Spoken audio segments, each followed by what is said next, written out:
Good morning students. देखो बेटा, हमारी जो एक्सरसाइज चल रही थी 3.5 वो कंप्लीट हो चुकी है। अब एक्सरसाइज है 3.6 और इसमें हमको एलसीएम और एचसीएफ ये दो चीज़ें ज्ञात करनी है। बीजीय व्यंजकों के लिए एलसीएम और एचसीएफ कैसे ज्ञात किए जाते हैं ये हमको इस चैप्टर में पढ़ना है। ठीक है भाई।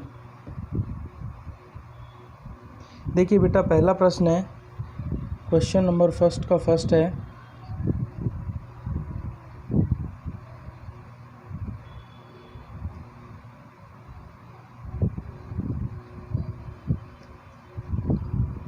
चौबीस एक्स स्क्वायर वाई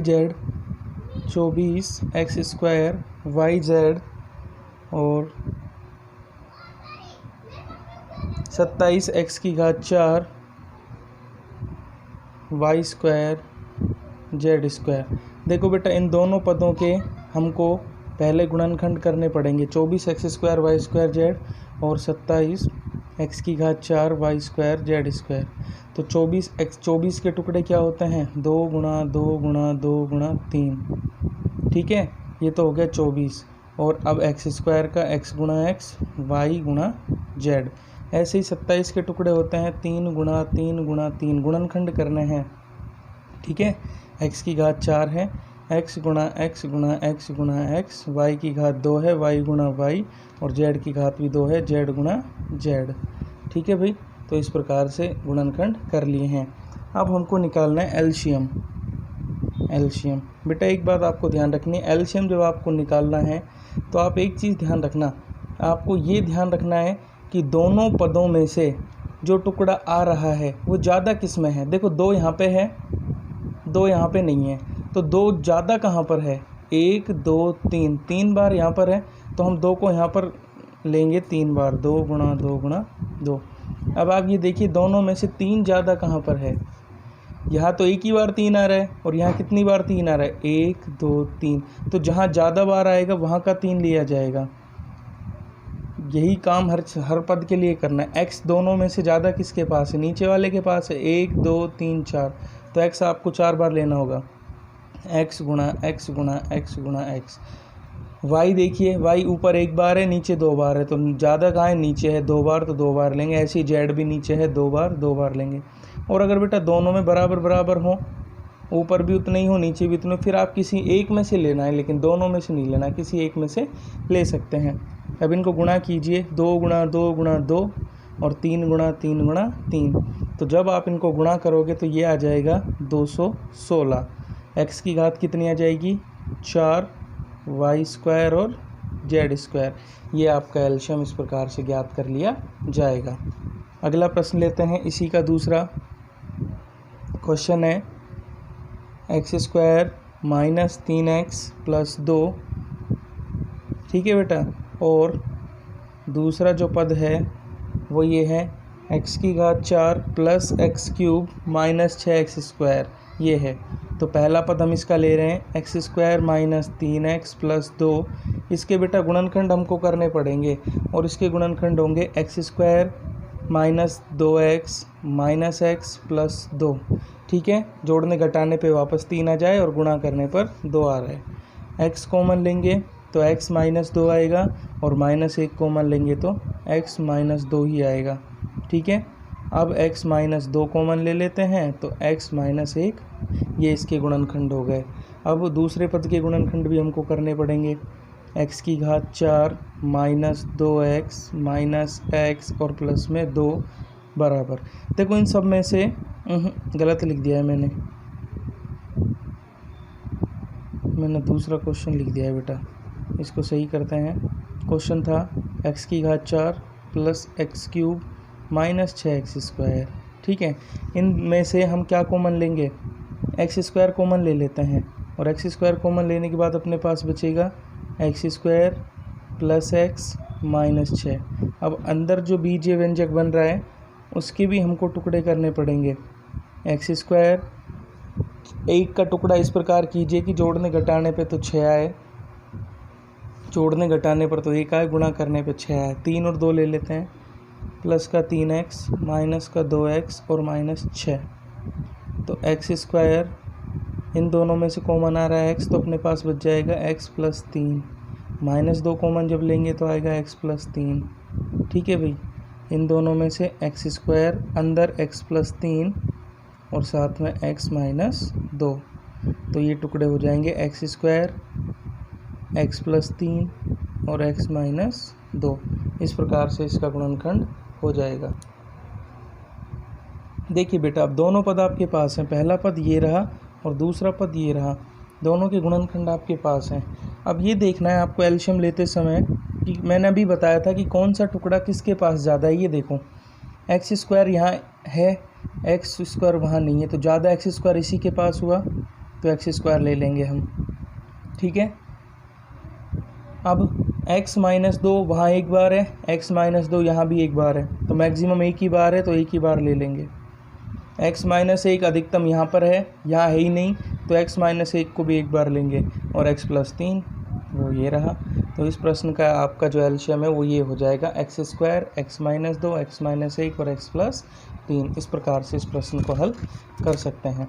एक और प्रश्न हल करते हैं बेटा। अगला जो प्रश्न है वो इस प्रकार से है, 2x स्क्वायर माइनस 8, ये तो पहला पद है, और x square minus 5x plus में 6, ये दूसरा पद है। ठीक है भाई, ठीक है भाई, ये दो प्रश्न हैं, मतलब प्रश्न एक ही है, दो संख्याएं दिए हैं, अलग अलग पद हैं, दोनों के गुणनखंड करना है। पहले तो देखो बेटा, गुणनखंड करते हैं। इनमें से 2 कॉमन ले लेंगे तो अपने पास बचेगा एक्स स्क्वायर माइनस 4, ये बचेगा। ठीक है भाई, अब ये ए स्क्वायर माइनस बी स्क्वायर का फॉर्मूला आप यहाँ बना सकते हो, क्योंकि 2 को मैं लिख सकता हूँ 2 का स्क्वायर। तो बेटा एक बार तो हो जाएगा x माइनस 2 और एक बार हो जाएगा x प्लस 2, ये तो होगा इसके गुणनखंड।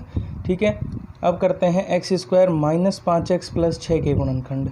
तो इसके हमको टुकड़े करने पड़ेंगे, माइनस का 3x, माइनस का 2x और प्लस का 6। देखो वापस से माइनस का तो 5x आ जाएगा, और -3 -2 गुणा करने पर प्लस का 6 आ जाएगा।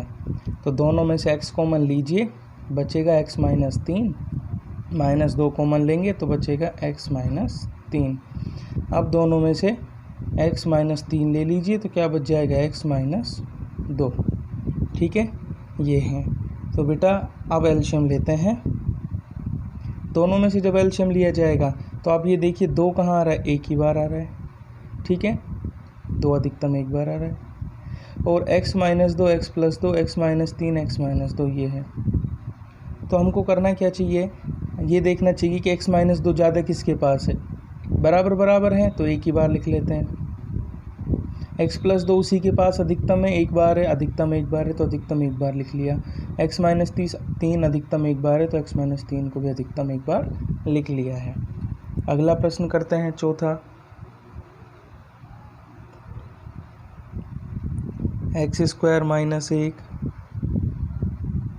X square plus 1, X plus 1, और भी तीसरी संख्या है इसमें x square plus x minus 1। बेटा ये 3 पद हैं अपने पास। ठीक है, अब देखो एक्स स्क्वायर माइनस 1 है, इसको मैं लिख सकता हूँ एक्स स्क्वायर माइनस 1 का स्क्वायर, तो ये बन गया a plus B A minus B, X minus 1 X plus A. अब एक्स स्क्वायर प्लस 1 और एक्स प्लस 1 है, इनके टुकड़े हो नहीं सकते, तो जैसे ये हैं टुकड़े पहले से ही गुणा में हैं, देखो वो हुए पड़े हैं। और x square plus x minus 1, इसके भी गुणनखंड नहीं होते हैं, तो इसको भी मैं ऐसा लिख देता हूँ x square plus x minus 1।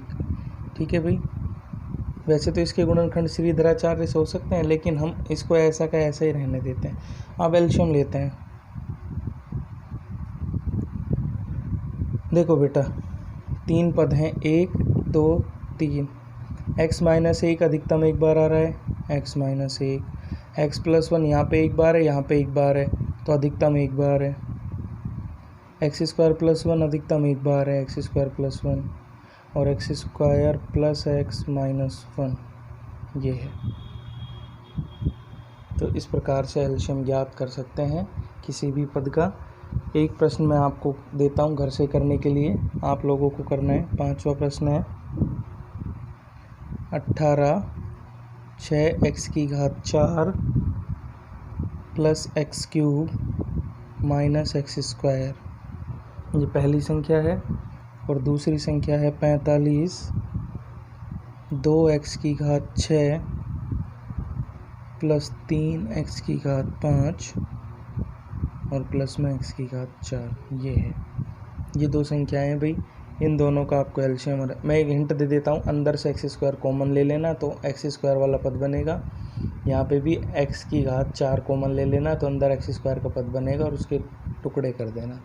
ठीक है भाई, तो इस प्रकार से इस प्रश्न का भी एलसीएम ज्ञात किया जा सकता है। कल हम बात करेंगे कि एचसीएफ कैसे ज्ञात किया जाता है। आज केवल आपको एलसीएम निकालना मैंने सिखा दिया है। तो मेन कॉन्सेप्ट ये है कि जो पद ज़्यादा बार जहाँ से आए वहाँ से उसको उठाया जाता है, सभी में से नहीं लिया जाता है। ठीक है भाई, जो पद जहाँ से ज़्यादा आए वहीं से उसको उठाया जाएगा। धन्यवाद।